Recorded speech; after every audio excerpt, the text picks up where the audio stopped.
I always knew I was ugly. That's a big advantage. One of the most unconventional artists of our time, the queen of indie stream. The gap between her images is as great as the distance between Princess Street and Krushatik. Jadis the White Witch from Narnia, the Ancient One from the Marvel Universe, a vampire, a rejecting mother, and an elderly doctor. She moves between genders and centuries with confident ease, delving deeply into the most daring and unusual roles. Tilda Swinton, a superstar who doesn't even consider herself an actress, yet an Academy Award winner, BAFTA recipient, and 3-time Oscar nominee. But if you ask, fees, awards, film festivals, and fame do not interest her at all. Why was she bullied at school? How did one single director change her world? Why did she decide to act in Hollywood movies? Is it true that the actress lives with 2 men under one roof? This is the Biographer channel, and without further ado, let's go.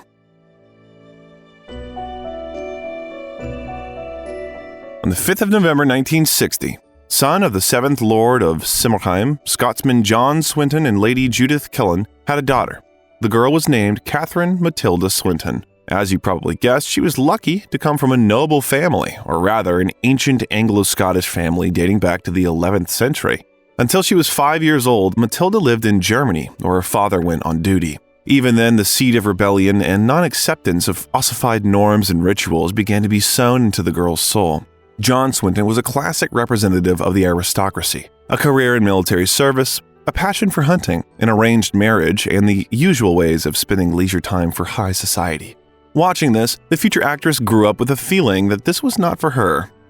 "I grew up in a family where I felt like a changeling," she would say in future. Lady Judith, according to Matilda, was a classic post-war bride, married in the 50s, had children in the 60s, and went through life, somewhat fortunately, to become first and foremost a devoted wife. Their relationship with the girl had only limited intimacy. Everything that interested young Swinton was not approved in her family, if not condemned, and therefore Tilda's relatives were known as real hypocrites in everything related to art. The situation with the brothers, who were afraid to take a step contrary to family traditions, also added fuel to the fire. Growing up surrounded by men, and there were 3 more brothers in the family, for a long time the girl considered herself a boy. But for a long time, the future actress considered herself not only a boy, she also considered herself a monster. All because of one incident that happened in childhood. For a long time, Matilda had a reputation as a savior in her family. Her younger brother almost died when he was a child, only the truth was different. 4-year-old Swinton was so tired of living with her brothers that one day she intended to get rid of one of them. "I was going to kill him because he was a boy, naturally," she says, "and I already had 2 brothers, and that was just too much to bear." She was just a child, but when she walked into the room, she was determined. "I hadn't thought it through, but I was willing to wing it, and I noticed he had a ribbon from a baby bonnet sticking from the corner of his mouth. I started to pull it out, and then was witnessed in this great act of love, of nurture." When the girl turned 10, she was sent to a closed boarding school called West Heath Girls' School, where girls from aristocratic families studied. There she met the future Princess Diana. The girls studied in the same class and were friends. By actresses' opinion, children must leave houses in this age. After all, they only start realizing their individuality and place in society. So it's a weird moment to go, okay, we're going to distract you from all that useful evolutionary work and lump you together with a lot of people on a desert island called school and leave you to it, she says. At first, she was even happy. Having grown up surrounded by boys, it was exciting for her to realize that now she would be among girls. The first shift in gender self-perception occurred in her head. Okay, fine. So now I'm a girl. In Kent, Matilda studied well, excelled in sports, and sang in choir. However, in her heart, she resented her parents for choosing this strict environment for her. The rigid discipline and numerous restrictions were stifling for this freedom-loving girl. The hardest rule to endure was the ban on music. It's rumored that this experience influenced her attitude towards the world of Harry Potter, as she felt J.K. Rowling painted too flattering a picture of private school, even if a magic one. There was another serious problem. Matilda, who was very smart and did not have the typical sweet appearance, became an object of bullying. Because of this, she barely spoke to anyone for 5 years. Many girls in that environment were being groomed to become the wives of establishment figures like Diana Spencer. Did she have the same feeling? "It was a holding bay," she says. "We managed to survive. Most of us." The excessive severity of the school only spurred on the young aristocrat. Rebelling against the existing rules, she often violated the daily routine and showed her character. During this period, Matilda changed her name to the shorter Tilda, which she would use thereafter. At some point, young Swinton realized she was very different from conventional ideas about beauty. She was rarely seen as a girl, something she became accustomed to over time. She turned off her sexuality, as she later put it. I was mercilessly bullied at school. There was a culture of bullying in the school I was in. I can only say I survived. One day, when Tilda was 11 years old, an incident occurred that profoundly influenced her view of cinema. She was traveling on the train to her school, feeling lonely and thinking how no one could even realize it. Then she looked at others and realized that she too couldn't clearly understand what each of her fellow travelers felt inside. She suddenly grasped the ability of movies to occupy a middle ground of secret scrutiny and disclosure. From that moment on, she fell in love with cinema, which witnessed the unwatched, the solitary, the awkward social navigation, the push-me-pull-you of trust and the lack of it, the cinema that makes animals of us as we properly are. Since childhood, Tilda had been watching films. In the small fishing village of Alimet, not far from where she grew up, there was a small cinema. It primarily showed adult films, and young Tilda was taken there by her brothers. One day, they showed her the film Confessions of a Window Cleaner, a British sex comedy from the 70s. Afterwards, they spent a long time teaching their sister the cover story that they had actually watched Gold with Roger Moore. Despite Tilda's diligent retelling of the plot of the bloody thriller to her father, it seemed her parents didn't believe them. She faced bullying at school and felt like an outsider in her own family, making her childhood unhappy. However, over time, she learned to cope with this feeling and find new meanings in life. Tilda believes that it's thanks to her unhappy childhood that she can now actively feel happiness. She realized that happiness is a personal decision. You may decide that you are unhappy, and it's very painful to live with, but you can become happy simply by changing your own outlook on things. I was lucky. I was able to understand this, says the actress. After school, Tilda became a college student in Edinburgh. Drawn to leftist ideas, she joined the Communist Party of Great Britain. My membership in the party was an act of faith in the ideals of justice. She recalls, she was always attuned to leftist views, even at the age of 4, asking why not everyone had the same opportunities. For example, why on Sunday at church we sat upstairs and the guys I played with were downstairs. They didn't tell me anything, and I realized that I was disgracing my family, she recalled. Not receiving answers only made her more determined. Perhaps this sense of injustice influenced the young aristocrat to go to South Africa, where she volunteered to teach in 2 schools for 2 years. After returning, she entered Cambridge University with the intention of becoming a poet. But once there, she couldn't write a single poem. This is the shame of my life, she says. I am a proper capital F failure. I assume she's joking, but she means it. I was supposed to go for one thing and drop the ball immediately. There is a real dark shame attached to it. While studying at the Faculty of Sociology, Tilda participated in protests against Thatcher's economic reforms. It was during this time that she first tried performing on stage. Disillusioned with the lack of rigor in left-wing politics, she became interested in theater, joining an amateur troupe at the Royal Shakespeare Theatre in Stratford. There, she met and toured with Gary Oldman and Kenneth Branagh, making her first creative friends. Watching them write scripts, direct, and produce plays brought her closer to the world of acting for the first time. One of the reasons I say I find it difficult to describe myself as an actor is because at university, the first people I met who wanted to be actors were very serious about it, and some of them went on to do very well, she says. They were focused and professional, very clear about taking part in a tradition and a profession. I was very aware I was not like that. They asked me to join in. The first thing I did was I directed a piece, and then I started playing around as a performer, never taking it serious. Many of her friends later became professional directors, actors, and writers, but Swinton herself never took it all seriously.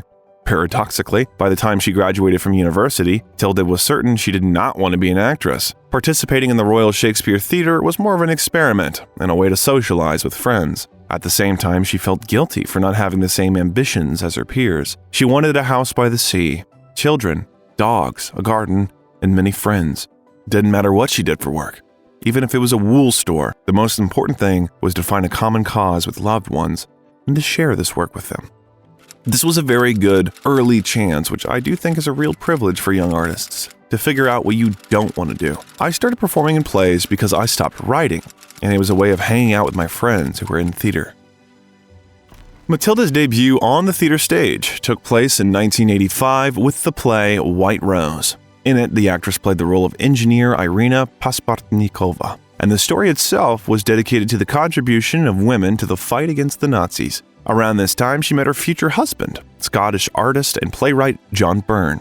From this moment on, Tilda became his muse, and Byrne created many works inspired by her. He became a support and loyal friend for the young Swinton. However, she still didn't know what to do next. Working in the theater only convinced her that acting was not her path. Despite this, she got her first role on television thanks to the British TV Channel 4, which released one of its most expensive projects, the film Aristocracy. It was a modern interpretation of Shelley's novel.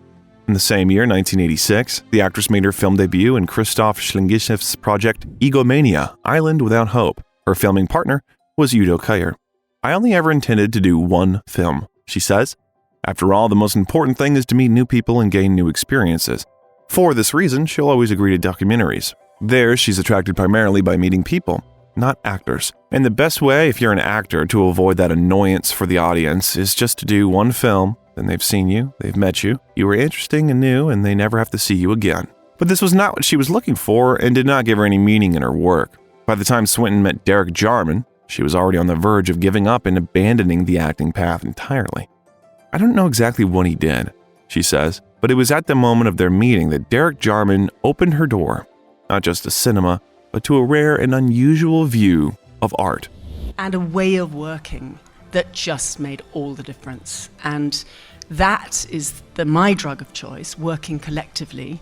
It could be a wool shop, it could be a fish factory, but that collective vibe, that's what I'm really into. The avant-garde director saw in Tilda Swinton a beauty that her classmates did not see, and perhaps she herself did not see. Fascinated by her appearance, he made her his main actress for all subsequent years. Jarman gave her that sense of unity she so lacked in her work. Additionally, the actress found people with whom she felt a kinship.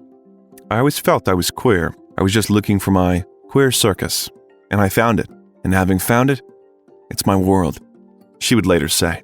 With him, she learned to act without acting, improvising and completely surrendering to the process. The director structured his work so that everyone involved invariably felt like a co-author of the project and was responsible for their contribution. This sense of shared authorship was inevitably a symbolic experience of my early days of filmmaking, Tilda would recall. From the beginning of their collaboration, she entered the world of cinema as an avant-garde actress whose projects did not threaten to break into the mainstream. But neither she nor Derek needed this. His ideas, views on life and art coincided with her own, and his colleagues easily found a common language. If I hadn't met Derek Jarman and fallen into his collective world, I don't know that I would be making films, to be honest. I'm not much of a professional. I don't think that the industrial model really suits me. When they met, she was about 20 and auditioning for Caravaggio. He was the first living artist she had met. Having successfully passed the audition, Swinton got the role of Lena, the model of the famous artist and lover of Ranuccio, played by Sean Bean. The film itself centered around the life and work of the famous artist, as well as a complex, tinged with homosexuality relationship with one of his sitters, Ranuccio. It took 7 long years to prepare the project, but the work on the film itself was completed very quickly, in just 5 weeks. The speed did not hinder the quality. The film was warmly received by critics and viewers, revealing both Caravaggio and Jarman in new lights. The picture was not filled with historical authenticity, but its emotional component, anger, joy, hatred, revenge, and love, resonated strongly with audiences. Therefore, it's not surprising that the film received several awards and was included in the BFI's list of the 100 best British films of the last 100 years. This was only the beginning of their joint work. Filmmaker and critic Mark Cousins, who would later become her close friend and collaborator, remembers the immediate impact of that first appearance.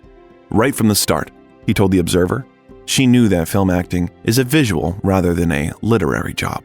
In the same 1986, the actress began filming the German film Open Universe, a story about a young Dane named Robert who kills his father and then copulates with his own mother, a role played by Swinton. The director of this experimental thriller, presented to audiences only in 1993, was Klaus Weiberny.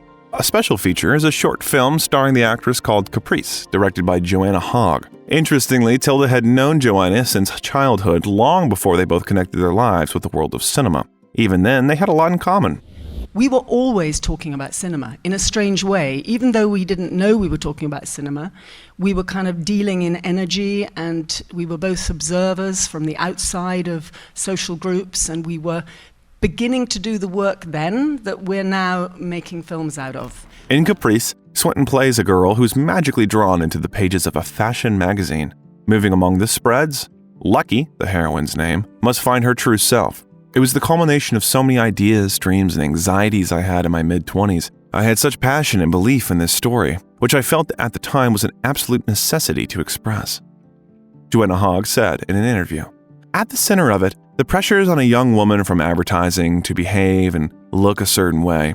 I wanted to embrace the contradiction I felt as a young woman who loved fashion magazines, but also understood the dark side of what they represented to someone wanting desperately to be accepted." This was Hogg's senior film school project, one she would be proud of for years to come. She would go on to make several more full-length films with Tilda. The following year, Swinton starred in the film Aria, a compilation of various 10-minute episodes created by different directors, including Robert Altman, Jean-Luc Godard, Ken Russell, and Jarman, whose short story De Pois le Jour featured Swinton. In addition, 1987 gave viewers the opportunity to see Swinton in a fantastic role as an android named Friendship, sent to Earth by aliens to save humanity. Friendship's Death, directed by Peter Wallen, received fairly mediocre ratings. The actress did not forget about the theater, participating in the production of Manfred Karge's Man to Man, where she played a World War II widow forced to transform into a man, her own deceased husband. Her performance made such a strong impression that the production was later adapted into a TV series on BBC Screenplay. However, her theater career would not last long, as she soon devoted herself entirely to cinema. The next joint project of Jarman and Swinton was The Last of England. The art house drama, shot on 8mm film, became a chaotic mixture of various subjects. One of the director's most experimental and aesthetic works, its action takes place under a radioactive sky and against the backdrop of post-industrial ruins.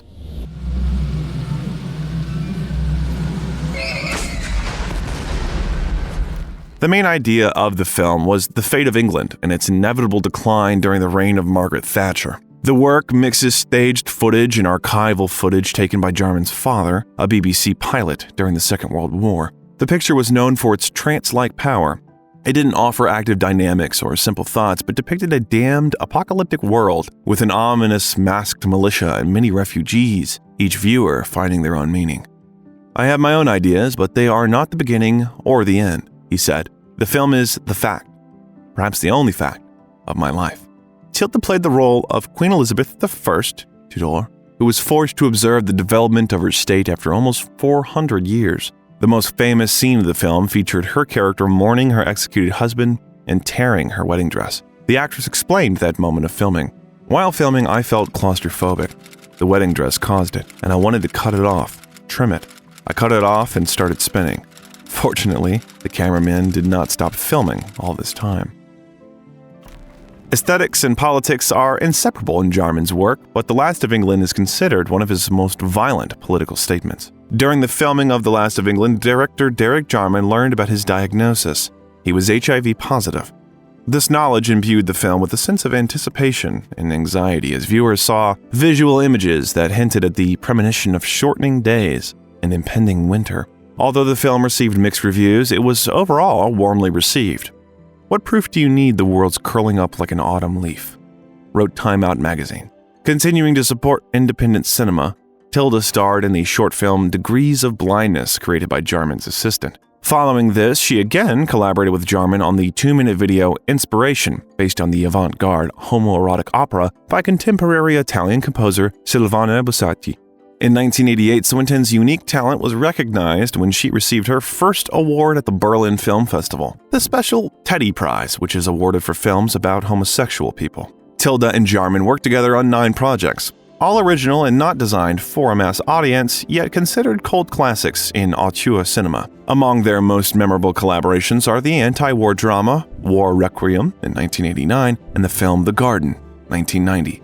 War Requiem was a visual accompaniment to the oratorio, a major musical work by British composer Benjamin Britten and the poems of Wilfred Owen. It took only 3 months to film, with Tilda accompanied by actors Nathaniel Parker, Sean Bean, and Laurence Olivier. Swinton played the role of a nurse, symbolizing compassion and helplessness in the face of war.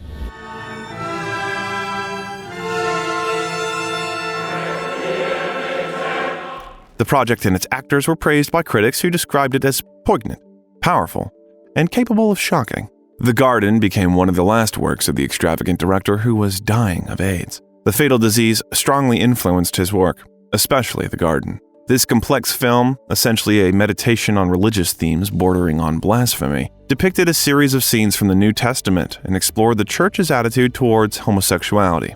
Tilda played the Virgin Mary, suffering as she watched the torment of a gay Jesus. The film was shot in a makeshift garden covered with gravel against the backdrop of a nuclear power plant in Dungeness.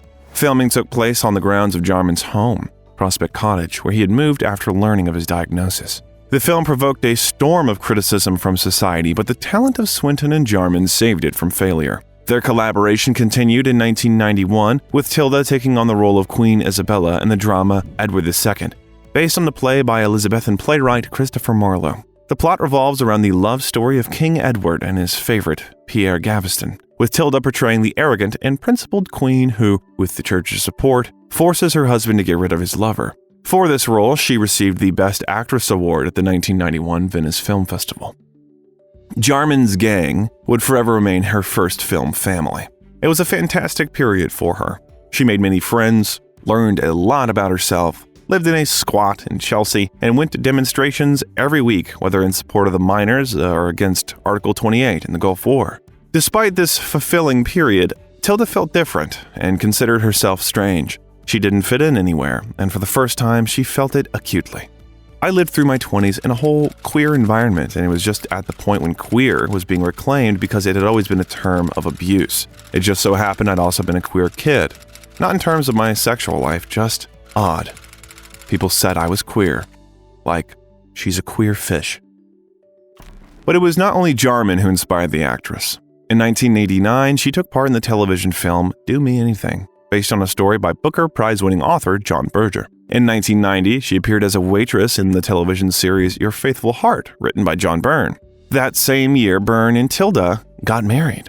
Little is known about this period of their relationship. There's no public photos or their wedding or the couple together. The couple was in an open relationship and accepted each other's possible side interests. The actress's next significant role was in the drama Man to Man, where she reprised her theater role as a woman who pretends to be her late husband. Directed by John Maybury, she had to wear a man's suit, blacken her teeth, and put a rabbit's foot in her pants to feel more like a man.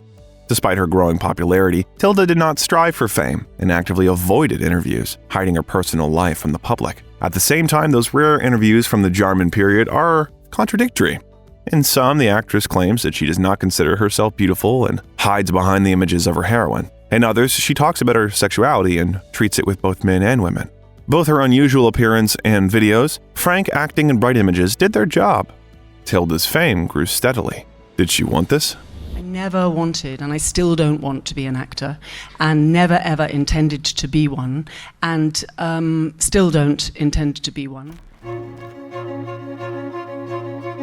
Orlando, in 1992, marked a significant turning point in Tilda Swinton's career.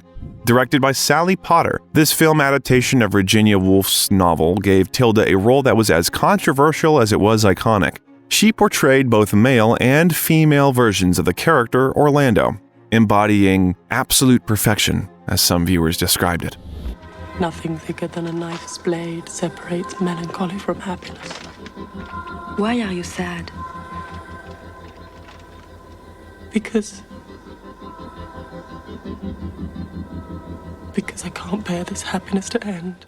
The collaboration on Orlando began with a simple tea in London and a copy of Woolf's book on the table. The project was challenging, requiring extensive efforts to secure funding. Both Tilda and Sally Potter faced the daunting task of convincing investors of the film's potential success. They took an unconventional approach, renting Victorian costumes and visiting Knoll, the country house that inspired the family's home in Woolf's novel, where they took photographs with a Nikon camera. During a fundraising trip to Cannes, Tilda and Sally distributed these photographs to potential investors. We were profoundly inexperienced in almost every area in which we needed to operate in order to get a film of this scope and scale financed and crewed. We had nothing but our shared vision of the experience of the film in our heads. Tilda later recalled, "We blagged our way into high-level meetings about money and tried not to gag at the numbers. We spent money we didn't have on clothes to look representable while hustling. We G'd each other along each and every step." The film is structured into 7 parts: death, love, poetry, politics, society, sex, and birth, and spans 350 years. Orlando lives the first half of this period as a man and the second half as a woman. The narrative follows Orlando's journey to happiness, transcending gender, social norms, and time. Orlando is the journey of a solitary soul, a person respondent to the turns in the individual road of their unique life, just as many of us might recognize our own lives to be. As such, I believe this is the key to the films and Woolf's books, eternal life. It's a fantasy, employing all the make-believe of a fairy tale we might, any one of us, be enchanted by. But for all that, a very practical legend of a spirit in motion, growing up before our eyes and becoming real. Swinton's performance in Orlando was widely acclaimed, with her portrayal being described as stunning. It is true that Swinton is stunning as Orlando, even as a boy. She dominates every scene she's in, and she's in virtually every frame, wrote David N. Butterworth. New York Times critic Vincent Canby predicted a major international career for Tilda, noting she has a sweetness, gravity, and intelligence about her that makes the more bizarre events appear to be completely normal. For her role in Orlando, Tilda received the Best Actress Award at the Seattle International Film Festival. The film itself was recognized as the best film at the Venice Film Festival and received numerous other prestigious awards. This success solidified Tilda's status as one of the most extraordinary actresses of her time. After Orlando, Tilda voiced Ophelia in the animated series Shakespeare: The Animated Tales, and continued to work with Derek Jarman on 2 new projects. The first was the biographical drama Wittgenstein, which explored the life of the 20th century philosopher Ludwig Wittgenstein. Tilda portrayed Lady Ottilie Mora, the extravagant mistress of Bertrand Russell, who was a friend and mentor to Wittgenstein during his time at Cambridge. Wittgenstein delves into the intellectual aspects of the philosopher's life, with philosophical sparring between Wittgenstein, played by Carl Johnson, Michael Gough, and John Maynard Keyes, John Quinton. The film's unconventional setting features action against a black background with characters and props placed within it, eschewing a traditional movie setting. Sure that he's right and of his rightness proud, such faults are common, shared by all in part, but Wittgenstein pontificates on art. Tilda's portrayal of Lady Ottilie was very vivid. Literally, the film's costume designer Sandy Powell was inspired by the images of fashion designer Christian Lacroix, and therefore the actress balanced the philosophical dialogue and monotonous background with neon costumes, feathers, and fringe. Since Jarman instructed that all the characters in Wittgenstein wear variations of the same headband, Tilda was dressed in a series of identical outfits in purple, mustard, blue, red, adorned with jewels and marble feathers. There are suggestions that such a bold combination of colors was due to a less romantic reason. By that time, the art house director was on the verge of losing his sight due to illness, and it was easier for him to work with bright images. The film was received very warmly. Derek Elley of Variety described it as an, quote, immaculately lensed intellectual joke with a gay subtext, and soon the project received the Teddy Award for Best Feature Film. But perhaps Jarman's most unusual film was his last. Blue is difficult to call a conventional film. Completely devoid of visuals, it features only a blue screen with the voices of Swinton, 2 other actors, John Quinton and Nigel Terry, and the director himself, who talked about his last days. Monologues are interspersed with melody and sounds. Fate is the strongest. Fate. Fated. Fatal. I resign myself to fate. Blind fate. These are the thoughts of a man who was dying from a serious illness and was aware of it. Moreover, in the director's stream of thoughts, you will not find a hint of pity. He reflects on childhood, the structure of the world, and homophobia. The author gave the viewer the opportunity to complete the picture as they can or want. Derek Jarman, together with his favorite actors, created a true work of art out of his confession, which will be discussed and pondered over years to come.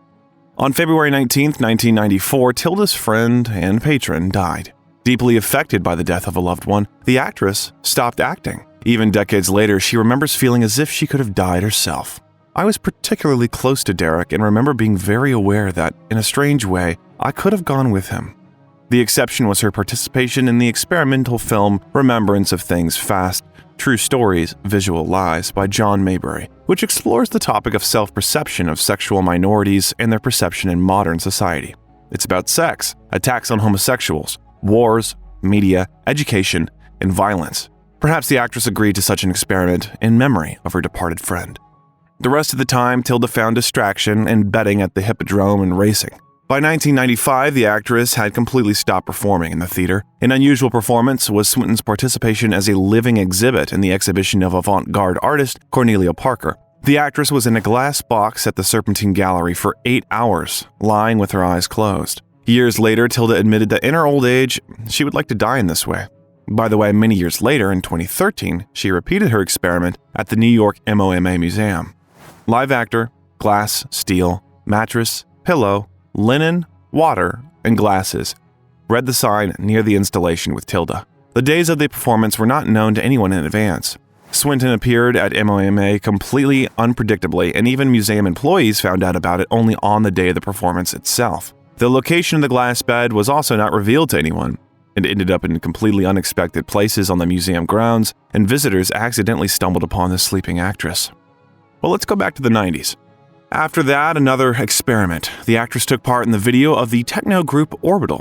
In 1996, Tilda returned to cinema with a bold new work. Susan Straightfield had planned a film adaptation of the book by American psychoanalyst Louise Kaplan entitled Female Perversions: The Temptations of Emma Bovary. This title was taken as the basis for the new drama, Female Perversions, where Swinton had the leading role.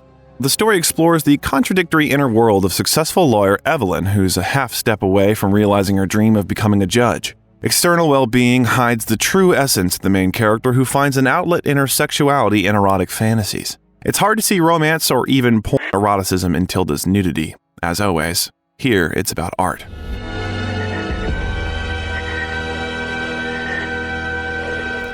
It's believed that it was from this project that Tilda entered American cinema. Even then, the actress announced herself to the world. She was ready to play non-standard roles and reveal them in the most honest way. This wasn't the choice of someone who wanted to be the next Meryl Streep. During these years, neither Swinton herself nor the casting directors wanted to see her as an ordinary woman and a standard actress. Most of the works of this period relied on her unusual appearance, tall stature, delicate facial features, sense of fashion, and mysticism in her works. If the actress were to read reviews of her roles, she would come across the same descriptions: otherworldly, ethereal, or even statue-like, often synonymous with women who look like supermodels. In Swinton's case, they saw her as a walking sculpture, living art. At the same time, from the moment of participation in Kaplan's project, her works and images acquired greater humanity and recognition, earthliness and closeness to the standard viewer. In 1997, the actress appeared in Lynn Hirschman Leeson's Conceiving Ada, where she played the role of Augusta Ada King, a famous female mathematician of the 19th century. Hirschman Leeson made a cunning move to attract the actress to the project. She sent her a videotape with fragments from her diaries, which the director had been recording for many years. And I then completely fell in love with her work and with her, and she asked me to work with her on a film we made called Conceiving Ada, which was about Ada Lovelace, which is a really interesting piece of work. That same year, Tilda became a mother, giving birth to twins named Xavier and Honor. To devote time to her children, the actress reduced her participation in film projects to a minimum and moved with her husband to the northeast of Scotland. The new role completely captivated her, although it was not without its worries. I remember noticing, when I had my babies, how much I liked them, and not just loved them, but I was really into them. I knew I was going to be curious about them and up for the mayhem ahead. But at the same time, I remember noticing I was relieved this thing was present in me, and I hadn't realized there might be a doubt. I thought it was going to be automatic, and something in me said, "No, you're really lucky here." But there was another reason for her departure. After Derek Jarman's death, she gradually lost many friends and loved ones from their shared circle. Some died of AIDS, others moved away. Her usual life was collapsing, and the birth of her children only pushed her further towards this decision. From that moment on, Swinton never stayed in London for more than one night, as it was psychologically difficult for her. The new state policy regarding cinema also added fuel to the fire. The way in which films were funded was changed. If you wanted to make a film, you had to write 5 pages of forms saying, "This is how I can prove my film will make a profit." At times, tabloids depicted Swinton living in Highland decadence. The truth turned out to be completely different. In 1998, she continued to work, albeit in minor roles, but she appeared in 2 projects at once, probably as a favor to 2 good friends. The first was John Maybury's biopic Love is the Devil, study for a portrait of Francis Bacon. It was the director's view of the life and work of the famous expressionist artist Francis Bacon through the prism of his sexual relationship with his sitter, George. Although it's difficult to call the film a fantasy, the story was based on the official biography of Bacon, The Life of Francis Bacon, and the Gilded Gutter by Daniel Farson. The second was her role as the mother of a family of 5 whose life is just an illusion hiding the terrible secret of the head of the family. Tim Roth's directorial debut, The War Zone, presented the viewer with an honest, tough, and morally complex story about violence. Unfortunately, Roth's debut also became his last directorial project, and many commentators saw it as more personal than professional. Both works are tense and dark, with a double bottom and, to put it mildly, provocative. In Love is the Devil, you may not recognize the actress at all. Her character, Muriel Belcher, founder and owner of a private nightclub, is a member of the Bohemian Party, which is completely rotten from the inside. Both works can hardly be called ordinary, but during this period of her creativity, Tilda also chose projects that were, quote, not for everyone. Have you seen the actress's work in Derek Jarman's films? Write your opinion in the comments. But soon Tilda was offered a role that would change her career and introduce her to the handsome young Leonardo DiCaprio. Danny Boyle's adventure drama gave Tilda a ticket to Hollywood. History is silent about how the actress ended up in The Beach. All the sources we found speakheads the Islanders' commune and confidently persuades DiCaprio's character to have a sexual relationship. Without changing her taste preferences, Swinton returned to the art house with a new film by Canadian director Robert Lepage, Possible Worlds. Here, she plays the main role, or rather, 4 main roles. The story tells of a mysterious murder where a man's brain is stolen. However, he continues to live in parallel worlds, maintaining his consciousness. In each of these 4 worlds, he meets his beloved, and in each new world, this beloved is Tilda Swinton. Her characters are completely different women who don't know about each other. Swinton's filming partner was Canadian actor Tom McCamus. The film received mixed reviews but won several local awards, including Genie Awards for Best Achievement in Art Direction/Production Design and Best Achievement in Editing, as well as Jutra Awards. After Swinton's collaboration with the 20th Century Fox Film Studio and Leonardo DiCaprio, the talented and extraordinary actress began to receive invitations to Hollywood projects. However, she remained very selective about her choices. If Tilda liked the script, she accepted it. Money wasn't a significant concern for her. Why did she start accepting more mainstream offers? But it's to do with time and the amount of me that's required by a project. And this has to do with life and to do with the fact that I had twins at a certain point. The first purely Hollywood film in her biography was the mystical thriller The Deep End, an adaptation of the novel by Elizabeth Holding. Here, she again played the role of a mother, this time saving her own son, whom she suspected of murdering his lover. Her attempt to hide the body in Lake Tahoe did not guarantee safety, and the story took an unexpected turn. For her work, the actress received nominations for a number of prestigious film awards, including the Golden Globe, the Boston Film Critics Society, and the Las Vegas Film Critics Society, winning the last 2 in the Best Actress category. That same year, she had a cameo role in the melodrama Vanilla Sky, starring Tom Cruise and Cameron Diaz. A year later, she starred in a supporting role in the comedy adaptation directed by Spike Jonze, with Nicolas Cage and Meryl Streep in the main cast. The film was an adaptation of the popular science book The Orchid Thief by Susan Orlean and was warmly received by both viewers and critics.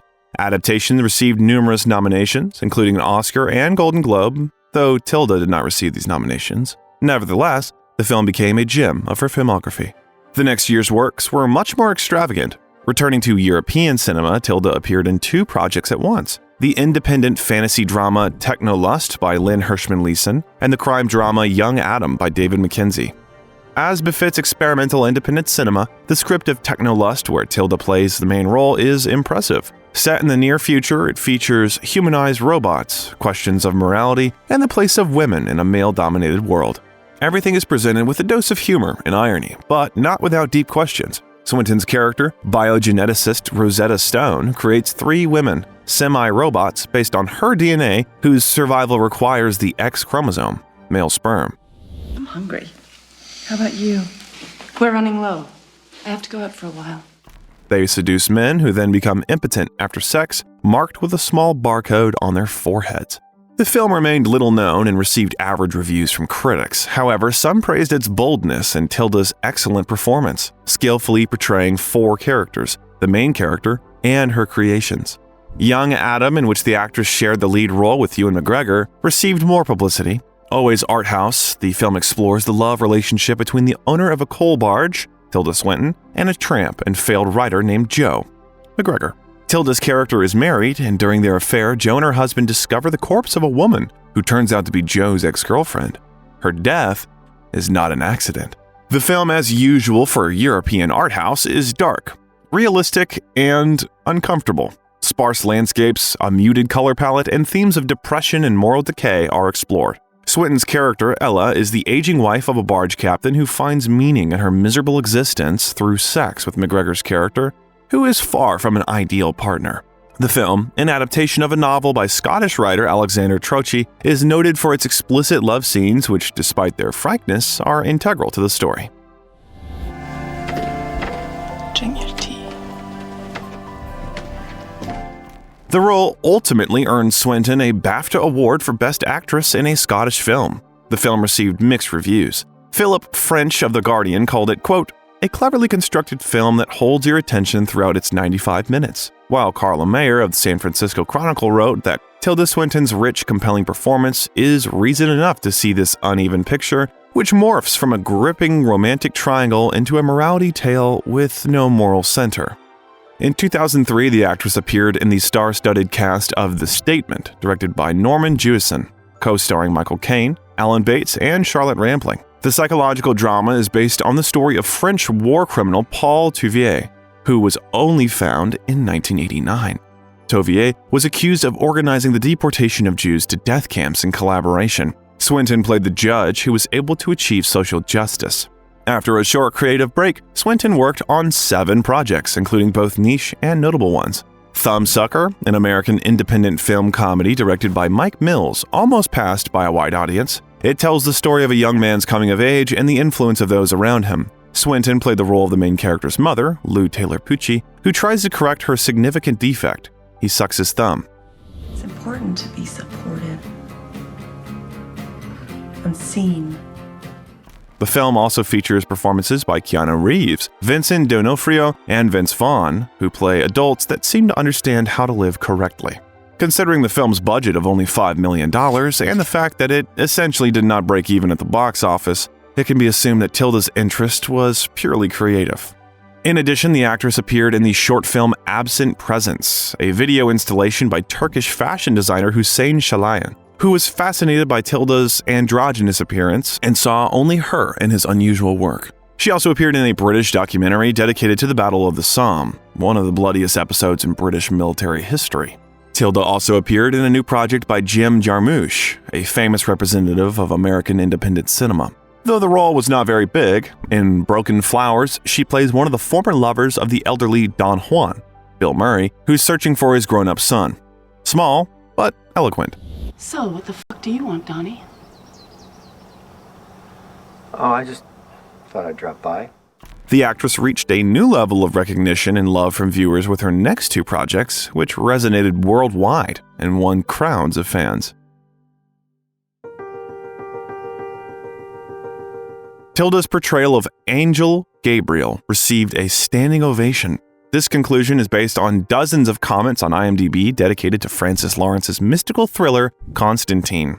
Although her role was not very big, since the main character was the exorcist and medium John Constantine, played by Keanu Reeves, rarely did anyone fail to remember the hot and ambiguous Gabriel and his holiness. What does he want from me? Only the usual. Self-sacrifice. Belief. The androgyny of the actress is played up here, as the angel in her performance does not have a clear gender. Tilda's ambiguous, glam rock appearance as Gabriel is not what one would expect from an angel, a sort of David Bowie with wings. A little freaked out by the injustice of the world and his menacing bosses, Swinton managed to play the entire range from perfection to fall perfectly. Despite mixed reviews, many fans of the original comics were unhappy with Lawrence's interpretation. The film eventually earned $230 million and achieved cult status. The fantasy film The Chronicles of Narnia, The Lion, the Witch, and the Wardrobe by Andrew Adamson had a similar story. The project was received rather reservedly by the public, who mainly criticized its inconsistency with the original children's book by C.S. Lewis. The cliched nature of the story and dialogues also drew criticisms. However, Tilda Swinton's portrayal of the evil White Witch was practically immune to criticism. Initially, the role was supposed to go to Michelle Pfeiffer, who declined for family reasons. Thus, the role went to Swinton, who read the original story only after filming had finished. Many noted that her aristocratic appearance and delicate facial features fit the description of the witch perfectly.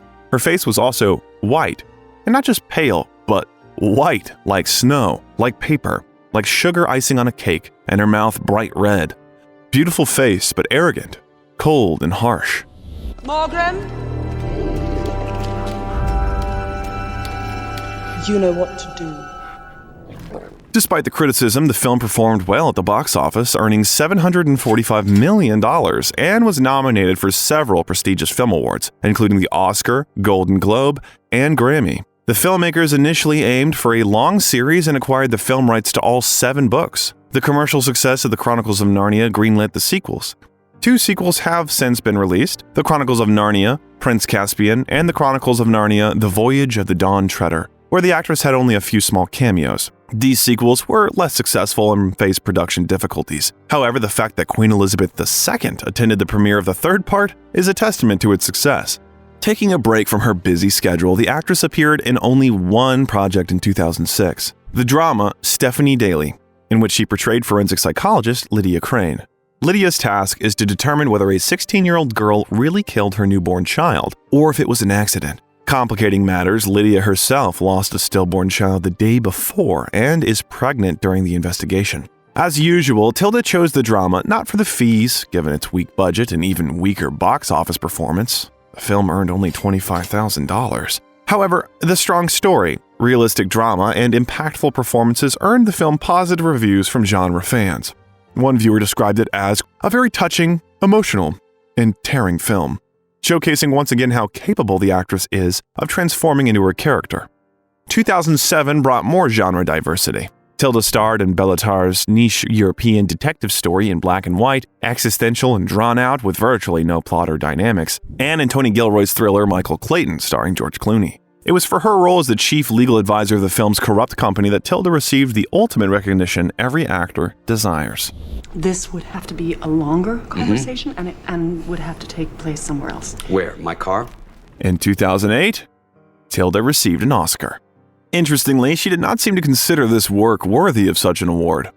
In fact, no one expected a miracle from this work, but it would be strange to call the result of participation in the film Michael Clayton modest. Working with director Tony Gilroy was a wonderful experience, but I will be even happier if people who watch my commercial films become interested in Derek Jarman.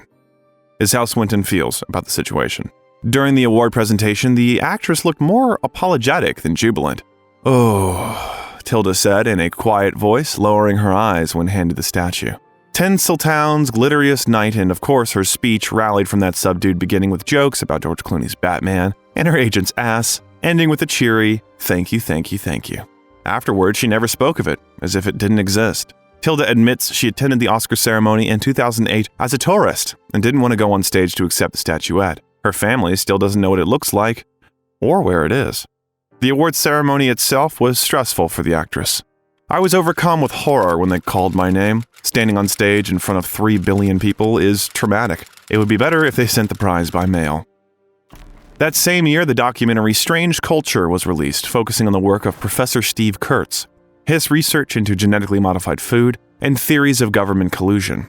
The actress also participated in a video performance at the New York Museum of Modern Art called Sleepwalkers.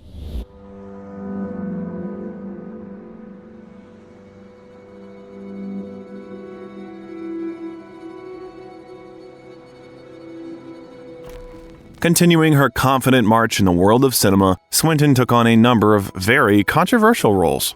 The standout film of 2008 was, of course, The Curious Case of Benjamin Button by David Fincher. Even though the actress only had about 15 minutes of screen time, she's remembered for her vivid role as a lonely woman who finds temporary solace in communicating with the main character, Benjamin Button, Brad Pitt. Both characters receive a charge of warmth and support from their interactions. Development of the film began back in 1994 with 3 directors working on the script inspired by a short story by F. Scott Fitzgerald. The last was Steven Spielberg, who ultimately declined in favor of other projects, including Jurassic Park and Schindler's List.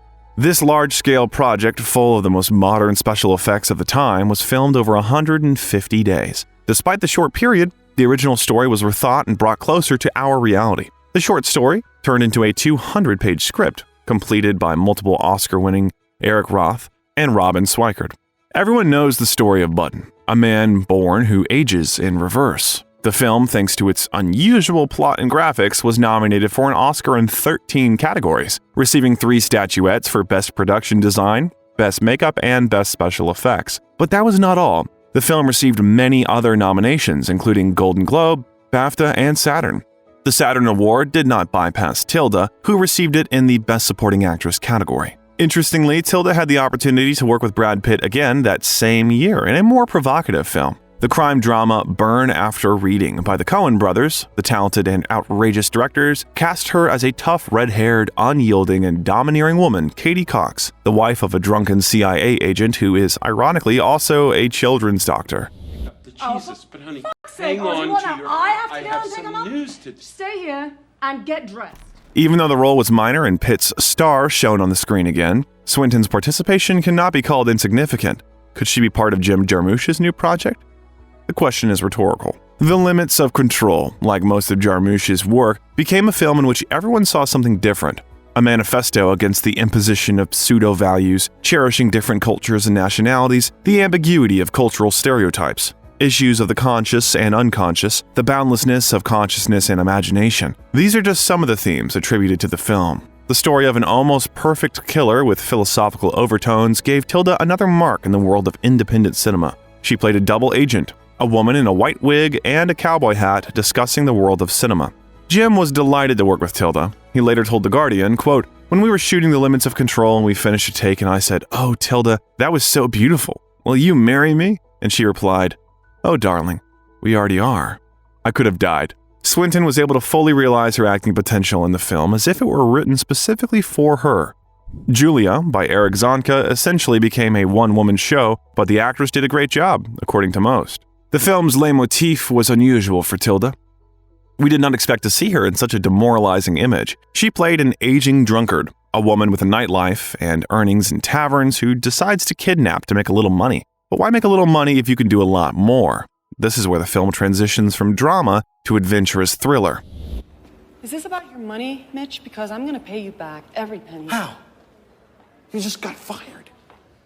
Interestingly, the actress herself claims that she doesn't drink alcohol, as she gets carried away even by half a glass of wine. Tilda's performance was the only aspect of the film that was praised. Everything else, the script, direction, logic, dialogue, and even the performance of other actors, received harsh criticism. Yet, Julia received a decent rating of 7 points on IMDb, and Tilda was nominated for a Caesar Award for Best Actress. David Gordon Smith, writing for Der Spiegel, called it, quote, "one of the most stylish movies" in the competition, and referred to Tilda Swinton as an unforgettable leading lady. Another Dutch reviewer, Constant Hugenbosch, of Movie Machine, was less positive, stating the movie was too long but was ultimately saved by Swinton's performance. In 2009, Tilda plunged headlong into love in Luca Guadagnino's melodrama Lo sono l'amore. She played the wife of the son of a wealthy Italian manufacturer who falls madly in love with her son's friend. For this role, the actress had to learn Italian and Russian, and even persuaded her daughter Honor to star in one of the roles, her own character as a child. This love story leads to tragedy for her seemingly impeccable prim family, but it also represents a path to self-discovery and liberation. "He gave me a different name," her character says about her husband. "I am now Emma." The sophisticated, feminine, graceful Tilda is certainly captivating. While the film may not have a dynamic plot or unexpected twists, it offers aesthetic beauty in every frame and admiration for every visual element. Surprisingly, Guadagnino nurtured the idea and implementation of this film for 11 years. The film's name comes from the aria La Mamma Morta, where the line "I am love" is featured. Lo sono l'amore barely paid off and received many controversial reviews, but that's not what you expect from Guadagnino, nor is it what you want to value in his work. In the same year, 2009, a German documentary featuring Tilda in the leading role was released, focusing on the Berlin Wall. The film chronicles their first trip, the fall of the wall, and their return 21 years later, showcasing the changed cityscapes on either side of the former wall. Returning to the same mother-son theme, Tilda accepted an offer from Lynn Ramsey to star in her new detective drama, We Need to Talk About Kevin, in 2011. An adaptation of Lionel Shriver's novel, it tells the tragic story of Eva, Tilda, and her teenage son, Kevin, Ezra Miller, who committed an irreparable crime. Most of the film consists of flashbacks of the main character attempting to understand where she went wrong with her child and whether the tragedy could have been avoided. Could a good mother be to blame for her son committing mass murder? Or maybe she wasn't such a good mother. By the time she worked on the drama, the actress was already familiar with Shriver's novel. "The book struck a very resonant chord for me," she said.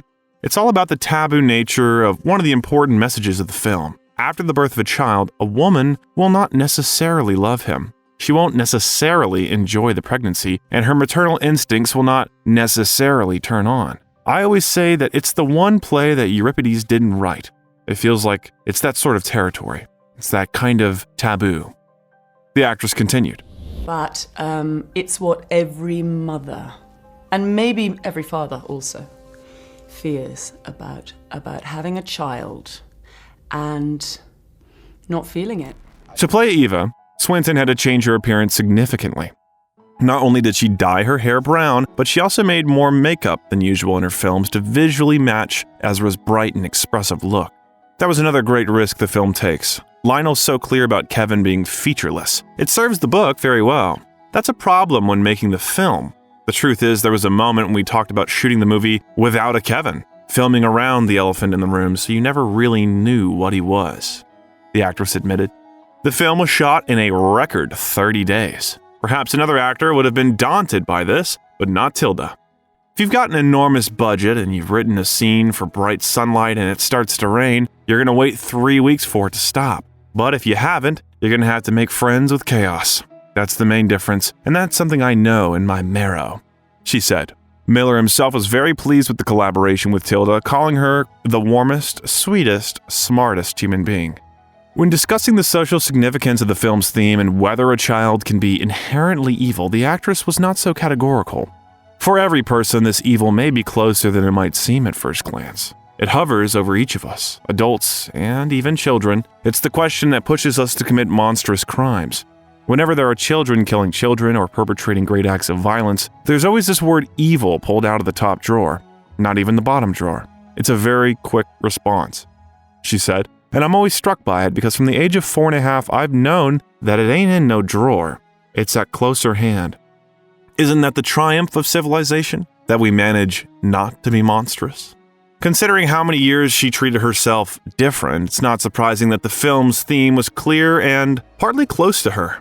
Even less surprising is that for her role, she was nominated for numerous awards: the Golden Globe, Screen Actors Guild Award, BAFTA, European Film Awards, which she won, and others.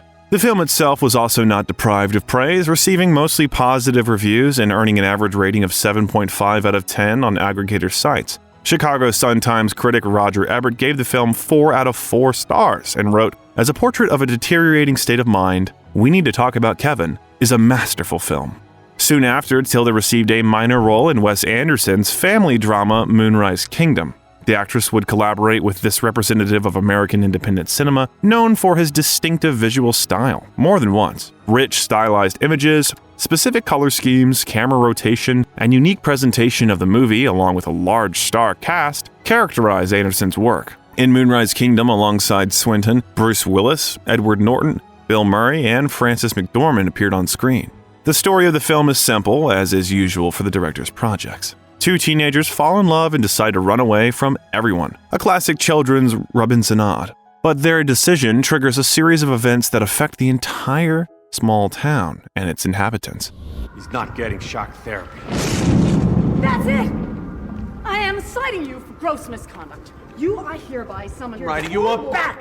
The actress was very pleased with her participation in the project. It was a real joy. The film's the most recent party that I accepted to go and enjoy, and that was really great fun. The atmosphere of working with the director inspired and excited her. With lots of scenery and small autonomous universes, precise attention to details, and a friendly atmosphere, Tilda recalled, "As ever, it was a universe of pleasure and breathtaking industry and invention. We pinched ourselves every day. How Wes dreamed up and held every detail of this omnibus will always be a mystery to us. It's a mighty box of rare treasure." The film received rave reviews and high ratings, more than making up for its production budget. With a budget of $16 million, the picture earned $68 million. Moonrise Kingdom was also listed on many critics' top 10 lists of the year. Peter Bradshaw of The Guardian gave the film 4 stars out of 5, calling it, quote, "another sprightly confection of oddities, attractively eccentric, witty, and strangely clothed." Manola Dargis of the New York Times reviewed Anderson and Coppola's screenplay as a beautifully coordinated admixture of droll humor, deadpan, and slapstick. Nothing strange that when Anderson invited Tilda for other projects, the Grand Budapest Hotel, Isle of Dogs, The French Dispatch at the Liberty, Kansas Evening Sun, and Asteroid City, she agreed. The director gave her small but completely different roles. There's a harried social services worker, a funny cameo from a pug named Oracle, a glamorous arts journalist, and an elderly and obsessive aristocrat. In each of these roles, critics praised the amazing performances of the actors while often criticizing the excessive intricacy of the director's thoughts, but that's what auteur cinema is all about. 2013 was another fruitful year in the actress's career, filled with very unconventional and atmospheric projects. Some will give you goosebumps, and some will become iconic and captivating to the end. Bong Joon-ho's caustic dystopian film Snowpiercer was one that half of the reviewers found hard to watch. You already know him from the acclaimed Parasite, and therefore you can imagine what the film's about. Initially, the role that the actress got was male, but then the director rewrote it specifically for Tilda. The setting is the eternal cold of the post-apocalyptic world, a train divided into the poor and the rich, the handful of people who remained alive after the Third World War. At the tail of the train, the situation is reminiscent of a concentration camp, and from this environment emerges a man who wants to change everything. In all this diversity, the actress was given one of the main roles alongside Chris Evans. Chris plays the Robin Hood of the dystopian world, trying to achieve conditional justice with his axe, while Tilda plays one of the main bosses on this train, supporting the existing foundation. She delivers speeches that justify the order of things, and her character evokes neither favor nor sympathy. It's quite difficult to recognize Tilda in this role. All things flow from the sacred engine. All things in their place. All passengers in their section. The idea was not original. It was based on a graphic novel by Jacques Loeb, Les Transposeniers. Filming took place entirely in Prague, and a huge 500-meter train set was built for it. Another work about the near future was the cyberpunk drama The Zero Theorem by Terry Gilliam, about an eccentric computer genius trying to solve an unsolvable theorem about the meaning of human life. Christopher Waltz played the main role, while Tilda had a cameo role which took only one day to film. The film became a box office bomb, earning just over $1 million on a budget of $8.5 million. There were also mixed reviews criticizing the excessive banality and wisdom of the plot. In addition, the actress starred in a mystical video for David Bowie's new song, The Stars, where she played his wife, and Death for a Unicorn, a fantasy film about a boy and his ghost friend. The boy faces a choice between maintaining his friendship and freeing his only friend, but losing him. Bowie's an old friend of hers. She greatly respects his talents in music, fashion, and video art, having been a fan of his work since childhood. He inspires many people just by existing, she says. When in the 1970s on the top of the Pops chart show Ziggy Stardust appeared, it was a revolution. David made it with both his song and his appearance. From that time on, I became a fan of Bowie videos, like a real fan. After the premiere of the video, everyone noted the amazing resemblance between the two stars. We know we're alike, and even call each other cousins, says Swinton. One of the most striking films of this period was her duet with Tom Hiddleston in Only Lovers Left Alive. Jim Jarmusch's film received a lot of positive reviews and was nominated for the Palme d'Or, but it took 7 whole years for Jarmusch to realize his crypto-vampire love story. Her Eve is the protagonist's beloved, an ancient vampire who seems to understand everything about life. She lives enjoying the world and tries to pull her lover out of the depths of depression. They are like dark and light, opposed to each other. Unlike the ossified and misanthropic Adam, who wears dark clothes and is isolated from the whole world, she keeps up with the times, wears mostly light suits, and appreciates good books. Jarmusch's vampires are highly intelligent, beautiful, stylish, and sophisticated. At the same time, they are cynical, hypocritical, and cowardly. But did we perceive them as real, even if they were sweetly ideal? Eve, we gotta go. Right now. All right. Just cool it, okay? Don't draw attention to yourself. Just go easy. For the first time, Jarmusch came to Tilda with this concept 8 years before filming, but the implementation did not work out. They periodically returned to the issue, discussing the upcoming film, By the Way. Therefore, when the director finally found funding, the actress breathed a sigh of relief. By this time, she and Jim had become good friends, and for her, the filming was an additional reason to communicate. You're so relieved to finally be putting it down, and you've also had that much length of time to talk about it, and you don't really need to talk about it that much. In the process of preparing for the role, the actress focused on animals. She saw something animalistic in the film, which manifested itself in her gait, and even in the use of wool for the wigs of the main characters. This bestiality helped her convey the inner vigor of her character. So I thought a lot about wolves when we're thinking of how Eve would talk about, if you're not in the pack, if you're alone at night, you can take your time, you can pick your rhythm. And we knew that, I think, which is always the case with Jim. Not only is music is a very important lifeblood, but also the camera, the move, the feeling of movement is always very important to him. She recalled. But these were all niche films for the seeking viewer. Tilda Swinton's talent could not remain local for long, as her presence in the Dream Factory grew more prominent. Despite this, the actress has always remained true to her principles. She considers the most important things in her life to be art, friendship, and nature. The three things that make up my life. The category of friendship also includes family relationships. For an actress working in cinema is not a business but an art. She doesn't want to have anything to do with typical Hollywood commerce, and when she is offered mainstream projects, she is offended, believing that she's not understood at all. But roles in thrillers and blockbusters became for her a kind of advertisement for other experimental projects with directors who are not trying to put an image on her, but create this image together with her. But who would have thought that an unconventional and art house actress could appear in comics?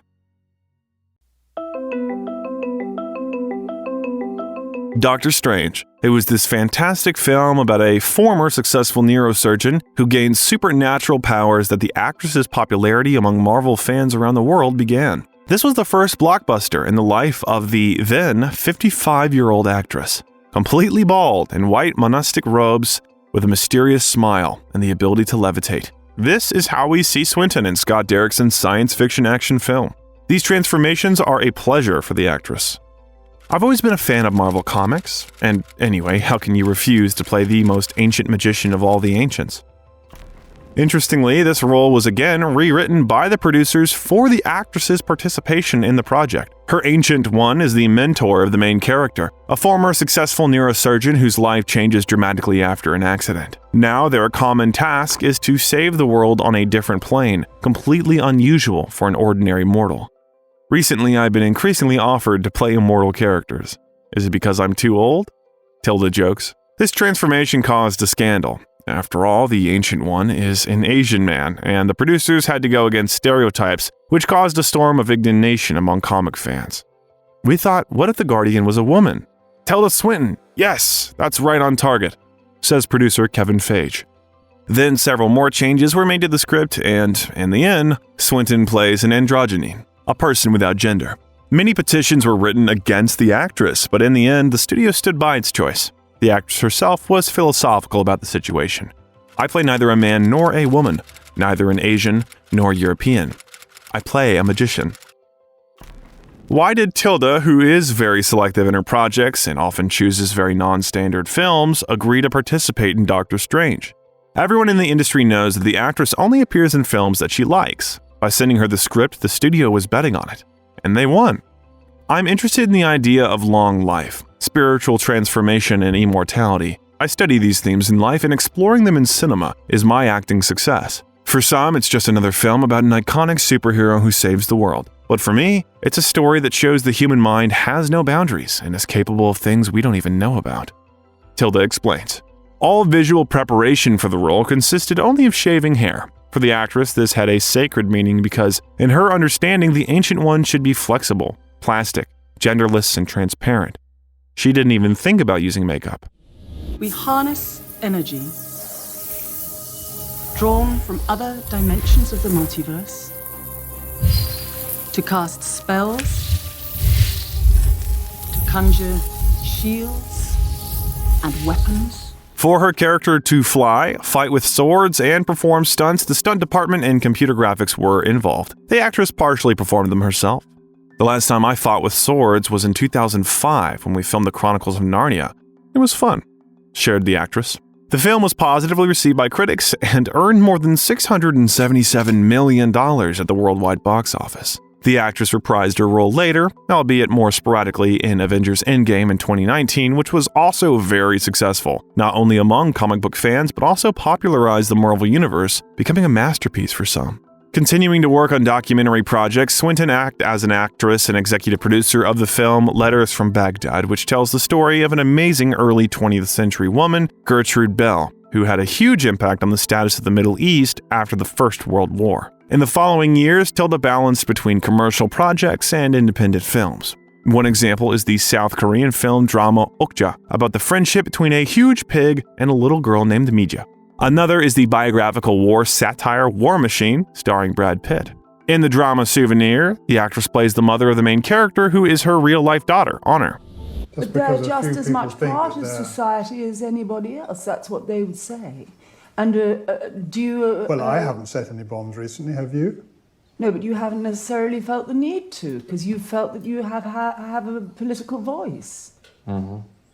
A unique project for Guadagnino was Suspiria, where Swinton and Dakota Johnson had leading roles. Viewers called it a philosophical horror film. The story is about an American girl who comes to a famous dance studio in Berlin to study with the renowned Madame Blanc. She finds herself in the center of a nightmare involving witches, Sabbaths, the Berlin Wall, and the Holocaust. There's even a plane hijacking by terrorists with a lot of blood.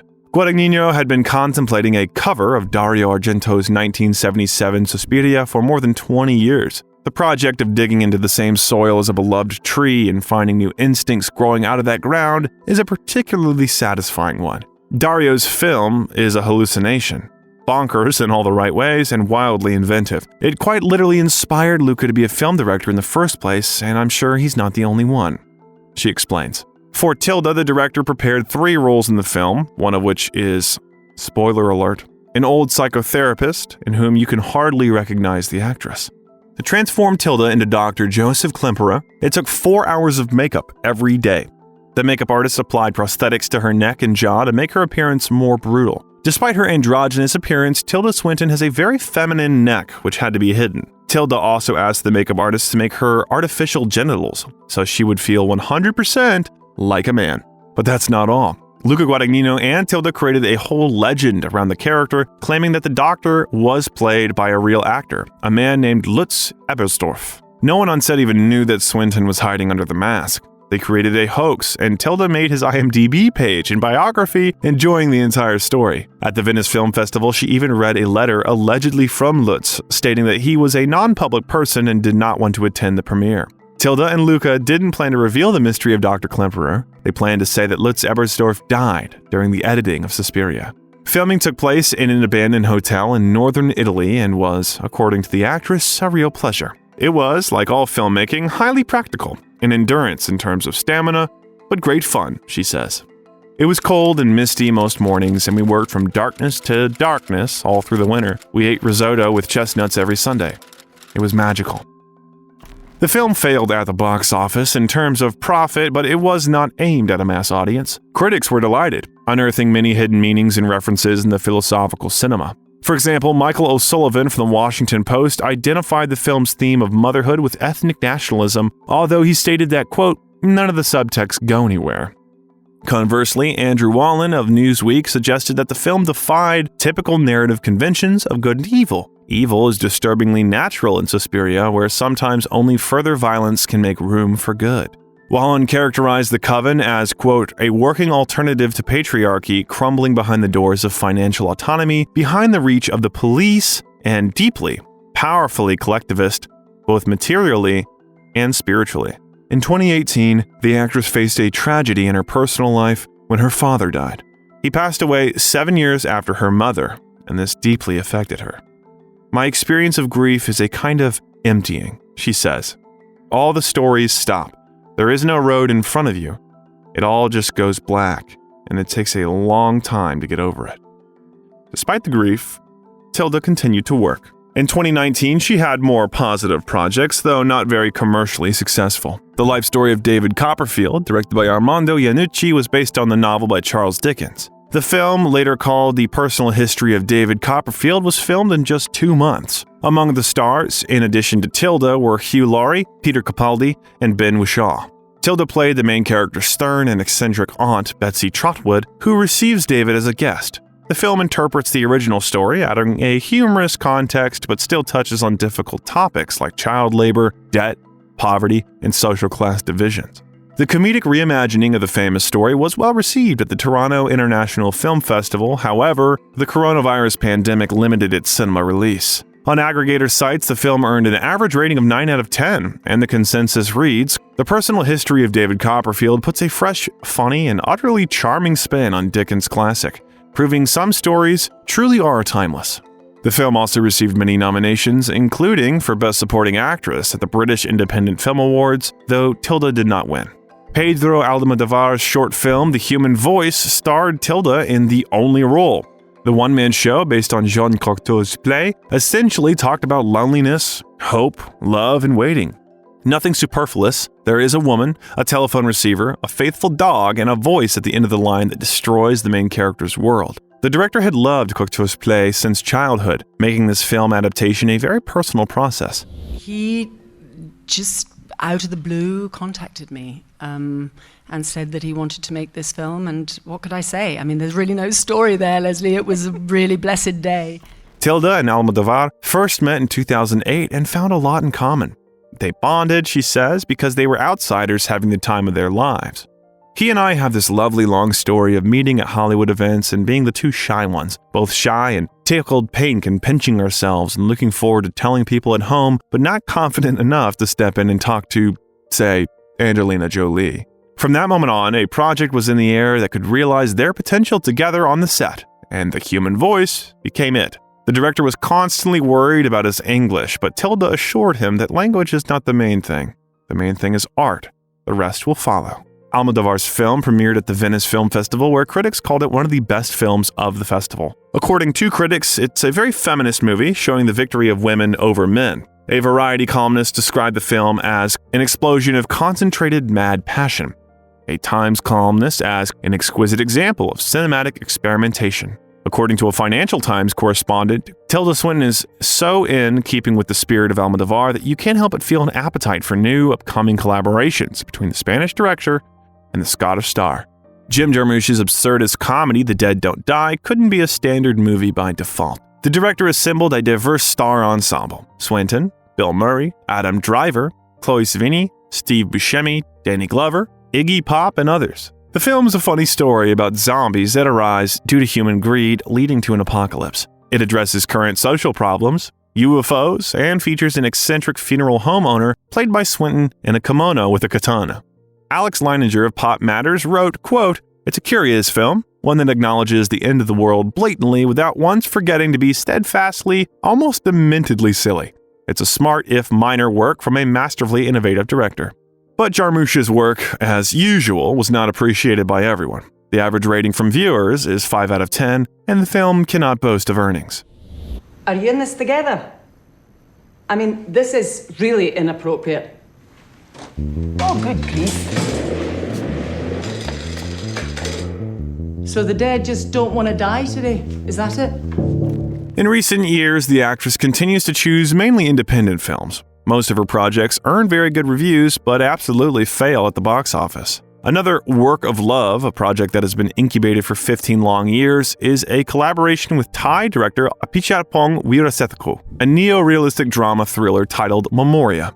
The story is quite creepy. It's about a woman haunted by a sound that only she can hear. As she tries to find its source, Swinton's heroine practically loses touch with reality. The film's dynamics are more reminiscent of a photograph than a movie. The narrative is incredibly slow. The director based the idea on a rare sleep disorder called exploding head syndrome.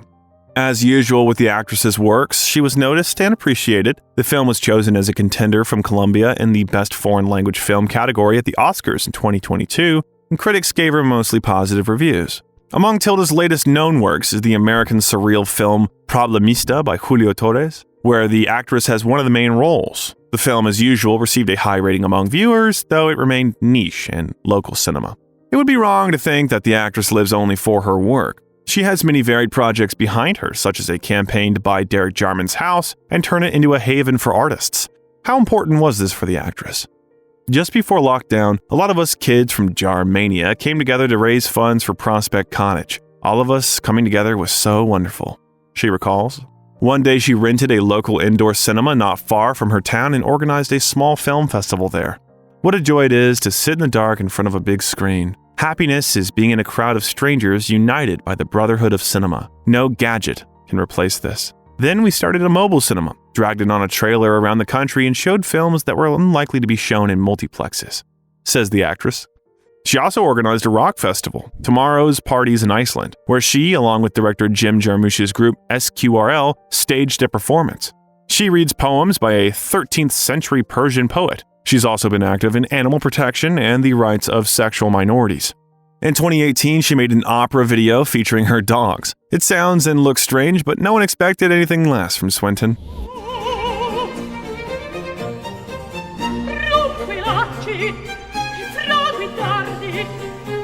Swinton also loves fashion. She often appears in the front row at Heider Victor & Rolf, Lanvin, and Chanel shows. With her unusual appearance, the actress is one of the muses of modern designers. Rolf Simons, Karl Lagerfeld, Albert Elbaz, Heider Ackermann, and Marco Zanini. The world's leading designers confess their love for this woman. In their opinion, the freedom-loving Tilda with her androgynous appearance and natural makeup is a symbol of the modern woman. The actress herself treats this with humor. I look exactly like my dad when he shaves. I also look like David Bowie. Tilda is sure she is not a beauty, and she considers this a wonderful gift. Beauty, in her view, is a burden, a means of manipulation and a source of pressure from society. She likes the idea of turning off any hint of sexuality in herself and even becoming an art object. This love affair with fashion began back in the 90s when the little-known actress was photographed by Karl Lagerfeld in one of his photo shoots. I did have this rather beautiful connection with Karl Lagerfeld, which was kind of mysterious to me because I was a jumbo shrimp, as my friend once called me, and he was working in this whole different, exotic empire. That's what brought me into my relationship with Chanel, which continues to be really inspiring for me. The actress told. Swinton collaborated with designers Victor and Rolf, whom she inspired to create a collection and took part in a show where all the models looked like her copies. At the end of the fashion show, she read a poem of her own composition. The message was simple. There is only one you. The only one. In May 2013, it was announced that Swinton would be the face of Chanel's pre-fall collection, Paris Edinburgh. This collection was created from traditional Scottish fabrics and conveyed the flavor of the country. In the same year, she was named one of the 50 best-dressed women over 50. Fashion became an unusual performance piece. Eternity Dress, which was staged in a small hall in the Parisian Beaux-Arts of the 17th century. There, the actress revealed the inner world of tailoring with reverence and humor. She acted as both seamstress and model, cutting, drawing, and demonstrating every step of creating a dress, shouting the names of collars in perfect French. In 2020, the actress participated in an exclusive Vogue shoot created in the Chanel workshops. There, she presented the new collection of the fashion house. These workshops are one of my favorite places on earth, smiles Swinton. For her, this is something like a nursery where newborn fashion grows. A symbol of calm, bright, creative, serene. The craftswomen never cease to amaze me. Their eyes, hands, precise movements, their knowledge of fabric, its weight and strength, its ability to reflect or absorb light, just like our childhood fantasies about magical seamstresses with magic fingers. In 2024, the actress appeared in a new image during the filming of Vogue magazine. On the cover, 63-year-old Tilda Swinton posed in a flowing pink dress with a frill at the neck. She also changed her image. She made a shorter bob and dyed her hair pink. But no less than Tilda's style and work, her personal life is often discussed. After marrying John Byrne and giving birth to twins in 1997, Xavier and Honor, she tried to protect her life from the public as much as possible. Soon after the birth of her children, she left London and moved to the town of Nairn in Scotland, where the press didn't even want to come. The family lives on the seashore with 5 dogs, 12 chickens, a turtle, and a vegetable garden. Divine happiness for which I never tire of giving thanks, comments Tilda. So there wasn't much gossip around the actress, and perhaps it would have continued this way if Tilda had not appeared at the Oscars with another man. It turned out that the couple were together until 2003, and another artist, Sandro Kopp, won the heart of the White Witch. He was little known and 18 years younger than the actress, which of course led to a lot of new conversations, and Tilda met him on the set of the Chronicles of Narnia. Sandro plays a centaur there who says nothing. Byrne and Swinton remained on good terms, and for a long time they all lived in the same house. She considers her marriage open and supposedly treats her husband's new partners calmly. People have children and then stop feeling the same sexual attraction to each other. This is a very common phenomenon, and then they need someone new. But we continue to live together amicably, like a family. John hates traveling. For this, I have a younger partner, and it's more pleasant for John to stay at home. True, the triangle did not last too long. Byrne moved into the house next door with his partner, a young artist. They are still close family friends, providing plenty of fodder for the tabloid press. For some time, their life together acquired new details, but neither Kopp, Tilda, nor Byrne commented on them, and everything calmed down. In interviews, the actress, as usual, prefers to discuss only movies, and she and Sandro rarely appear in public together. Living in a small town provided several advantages, not just because of the distance from the paparazzi.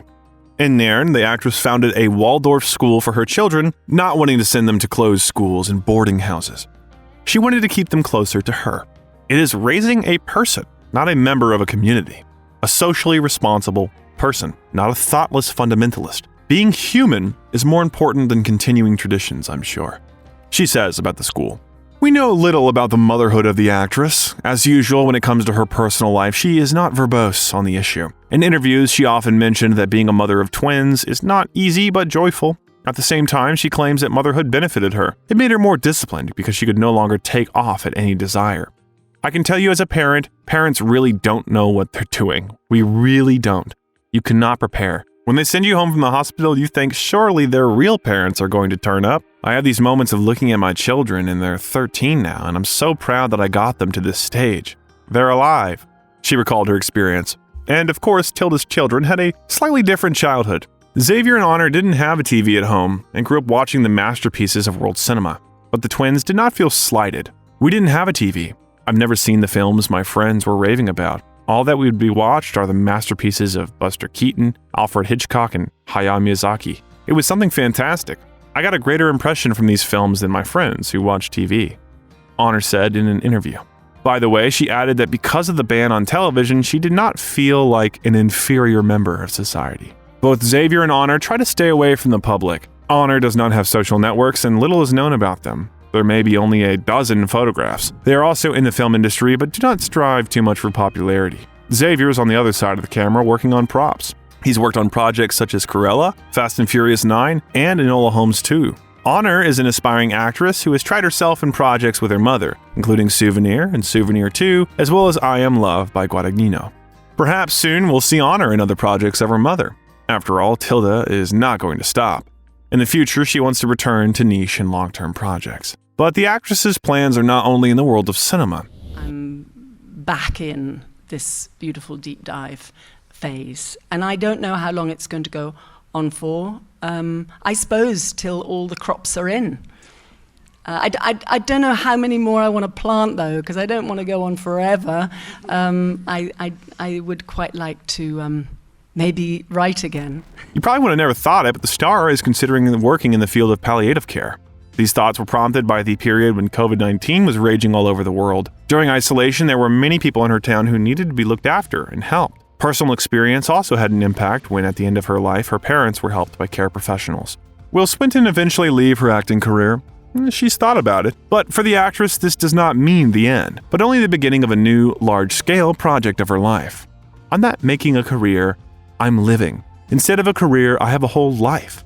I don't strive for any professional heights. On the contrary, I try not to tire people of me, she says. We will always keep abreast of events of your favorite actors. Therefore, subscribe to the channel, don't miss our videos, and click on this icon now. Here you can find a lot of interesting things.